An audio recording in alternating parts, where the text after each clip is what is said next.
Donc justement, c'est justement le but maintenant, c'est de voir en fait quel rôle en tant que collectivité on peut avoir dans un projet d'énergie renouvelable et pour quelles raisons. Donc je vous propose en fait d'examiner plusieurs rôles, plusieurs positionnements qu'une collectivité peut adopter. Donc le premier, c'est effectivement être spectateur. Donc là, c'est simplement constater le développement tendanciel des ENR avec à chaque fois enfin, pour chaque rôle, en fait, il y a des implications différentes en termes d'investissement financier, en termes d'ingénierie à mobiliser et aussi en maîtrise du développement des projets.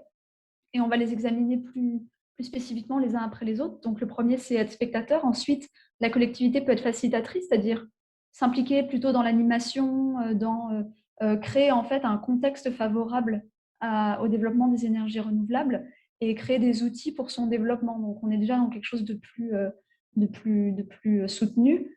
Le troisième positionnement possible, c'est être acteur. Donc là, c'est-à-dire que c'est la collectivité en fait qui va directement être à l'initiative de projets d'énergie renouvelable, par exemple, donc sur son patrimoine, en initiant des projets collectifs ou en réalisant, par exemple, des études de potentiel. Donc, c'est aussi une manière de soutenir le développement en étant soi-même porteur de projet.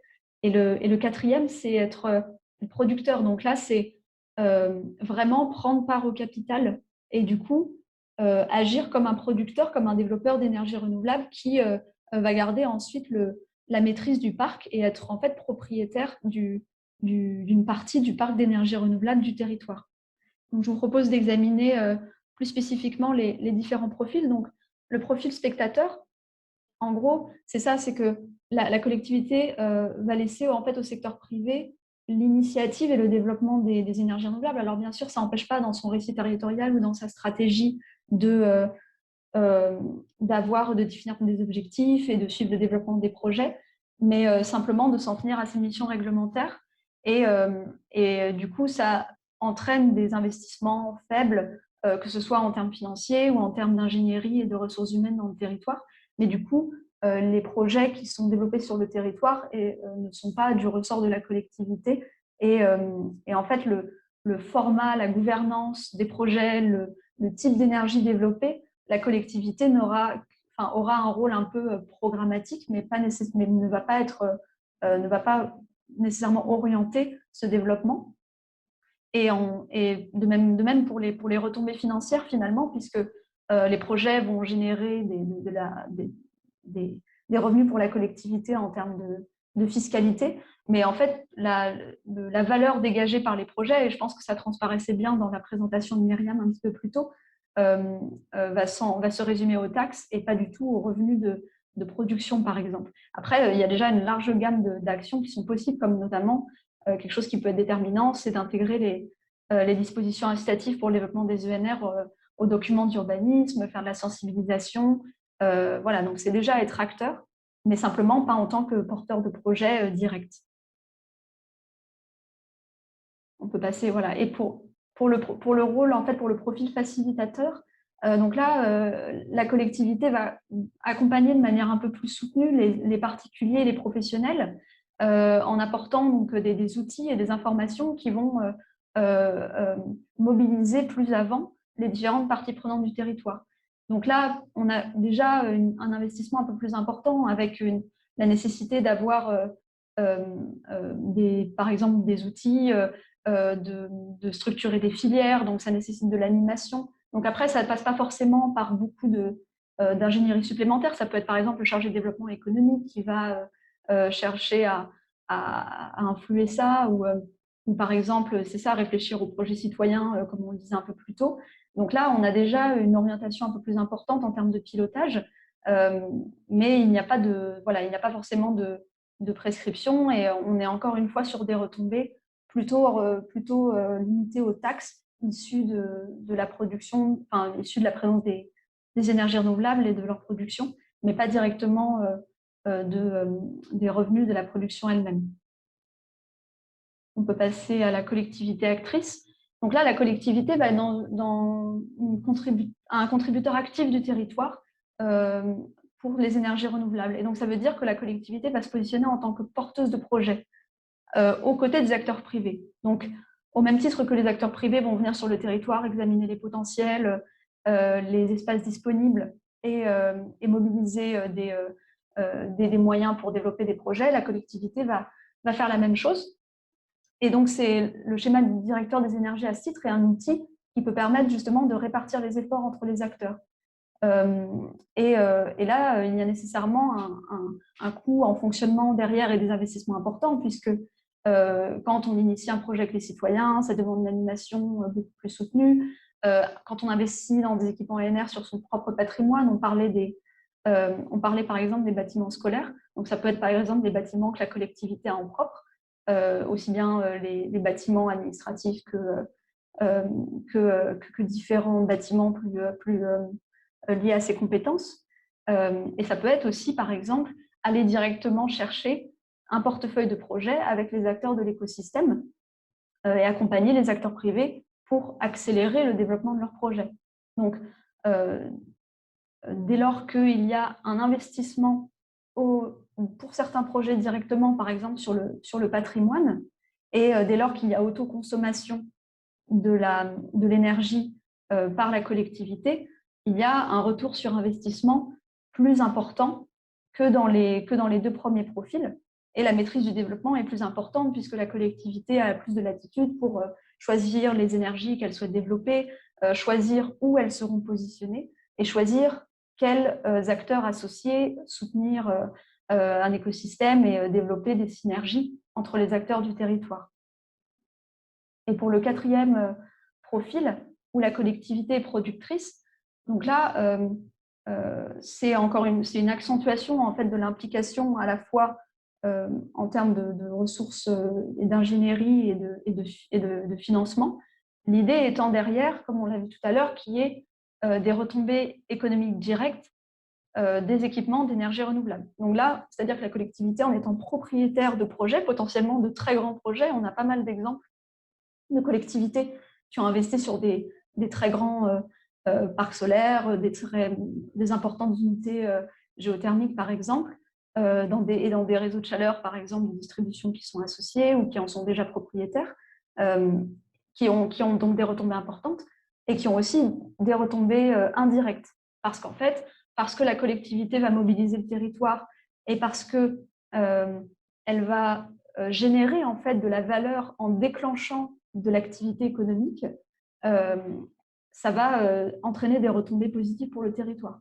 Et le fait, bien sûr, de substituer une production d'énergie plus importante locale à une énergie qui serait, par exemple, importée. Par exemple, si on arrive à remplacer, si par exemple, au lieu si on produit de l'électricité renouvelable et qu'on alimente des voitures électriques, c'est une boucle locale plutôt que d'avoir de l'énergie, enfin des voitures à l'essence qui vont importer finalement l'énergie de l'extérieur. Donc, les actions ça peut prendre la forme de toutes les actions qu'on a vues jusqu'à présent, mais aussi, par exemple, de développer une société de projet dédiée aux énergies renouvelables. Donc, il y a plusieurs formes juridiques possibles, société anonyme, société économique, c'est en fonction de la gouvernance qu'on souhaite et des acteurs qui y sont associés. Et qui va être en fait dédié au développement de ces projets. Ça peut être aussi d'intervenir dans la gouvernance et le capital des projets privés. Et donc, voilà, comme je le disais, il y a aussi les stations de gaz et de GNV et bio-GNV pour faciliter le développement du biométhane dès lors qu'on a derrière une production, par exemple, de biogaz par méthanisation. Donc, voilà, bien sûr, dès lors qu'on prend que la collectivité s'investit dans ces activités, les investissements sont très importants. Donc, vous avez des ordres de grandeur pour des études de préfiguration ou participer au capital d'une société d'investissement.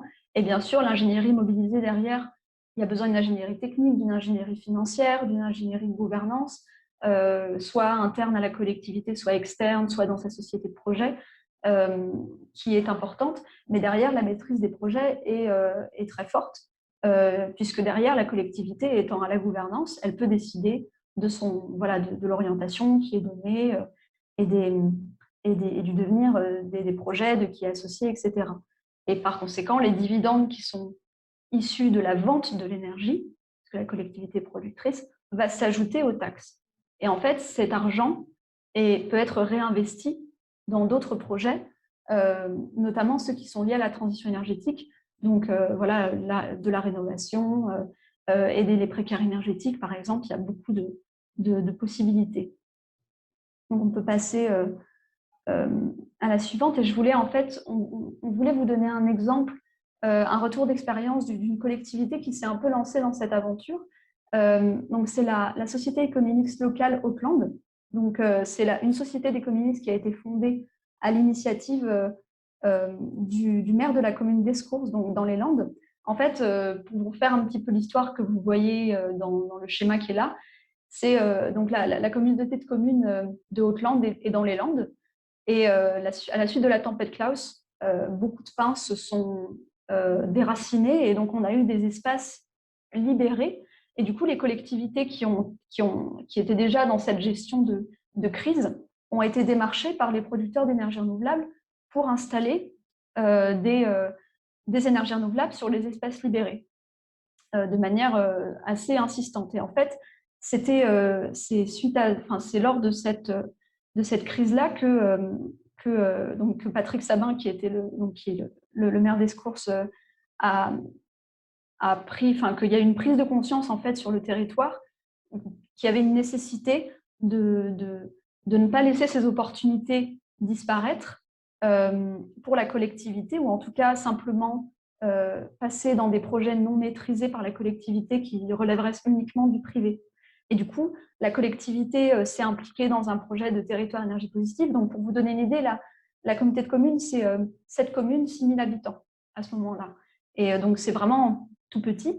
Mais en fait, l'idée, c'était de garder une maîtrise de ces ressources naturelles et justement d'utiliser les projets énergétiques développés pour financer la transition énergétique au niveau local. Et donc, on peut voir sur la diapositive suivante un peu ce qui a été fait. Donc, en fait, ils ont créé cette société d'économie mixte en associant plusieurs partenaires. Donc, vous aviez la communauté de communes de Haute-Lande qui possède la moitié du capital, la coopérative citoyenne qui aura à terme, parce que c'est petit à petit pour mobiliser les citoyens, 25% du capital, les communes qui ont une toute petite part pour avoir en fait un siège au conseil d'administration, et après ça associe aussi des acteurs privés, donc Base et Valorem qui sont deux entreprises du territoire motrices sur les énergies renouvelables, qui sont toutes les deux soit dans la R&D, soit dans le développement de projets renouvelables, et puis Enercop, fournisseur d'énergie renouvelable. Et en fait, l'idée, c'était, comme je vous le disais, d'affecter ces revenus au financement de la transition énergétique. Donc, en fait, en faisant des petits projets simples, donc petit à petit, l'idée, c'était de développer un parc qui appartiendrait à cette société de projet. Donc, finalement, cette société de projet appartient à plusieurs acteurs, mais la société de projet reste maître sur sur l'ensemble des projets qu'elle développe.